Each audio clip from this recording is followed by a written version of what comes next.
جانچ۔ کئی صدیوں پہلے بغداد مسلمانوں کے ایک ملک کا صدر مقام تھا۔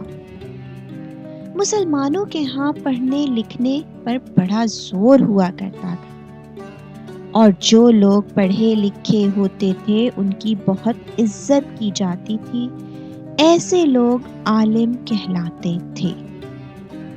ایک روز کا ذکر ہے کہ ایک بڑے عالم کے پاس ایک آدمی آیا اور کہنے لگا، آدمی: جناب، میں نے آپ کے فلاں دوست کے بارے میں کچھ سنا ہے، وہ آپ کو بتانا چاہتا ہوں۔ عالم: ٹھہرو، میں تمہاری بات سننے سے پہلے اس کی جانچ کروں گا اور تمہیں میرے 3 سوالوں کا جواب دینا ہوگا۔ آدمی: جانچ؟ 3 سوال؟ عالم: ہاں، میرا پہلا سوال یہ ہے، کیا تمہیں پورا یقین ہے کہ جو بات تم مجھے بتانے والے ہو وہ صحیح ہے؟ آدمی: یہ تو مجھے نہیں معلوم، مگر میں نے کسی کو کہتے سنا ہے۔ عالم: اچھا، تو تمہیں یقین نہیں ہے کہ وہ بات درست ہے؟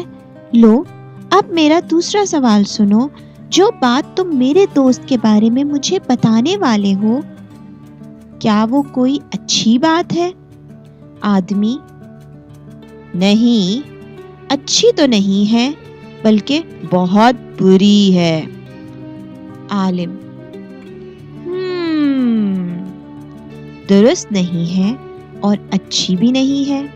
خیر، اب میرے تیسرے سوال کا جواب دو۔ میرے دوست کے بارے میں جو بات تم مجھے بتانا چاہتے ہو، کیا وہ میرے لیے فائدہ مند ہے؟ آدمی: نہیں، آپ کے لیے فائدہ مند تو نہیں ہے۔ عالم: پھر تو میں معذرت کے ساتھ کہتا ہوں کہ میں اپنے دوست کے بارے میں وہ بات سننا نہیں چاہتا۔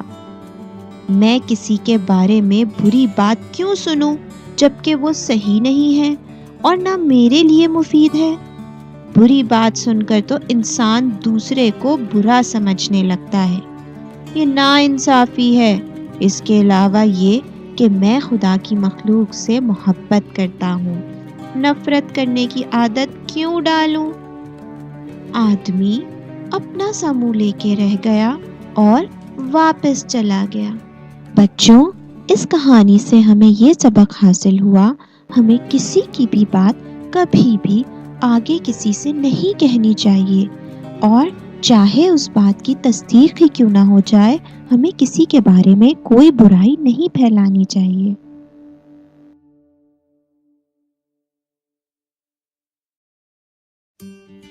اگر آپ کو ہماری ویڈیو پسند آئی ہے تو لائک کریں، کامنٹ کریں اور ہمارے چینل کو سبسکرائب کرنا نہ بھولیں۔